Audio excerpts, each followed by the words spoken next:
নামা হয়েছে, মাঠ থেকে উঠে গেলেই চলবে না। নাস্তিক শুধু ভারতে না, আমাদের এই দেশেও নাস্তিক আছে।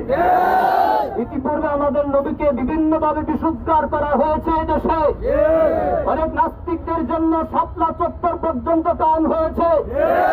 শত শত তৌহিদি জনতা রক্ত দিয়েছে, শত শত তৌহিদি জনতা শাহাদাত বরণ করেছে নাস্তিকদের জন্য।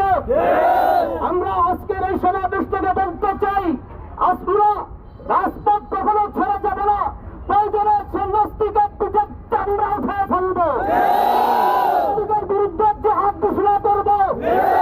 আমরা আমাদের স্ত্রীকে মহব্বত করি, নিজের বাবা মাকে মহব্বত করি, এর চেয়ে বেশি ভালোবাসি আমাদের নবীকে।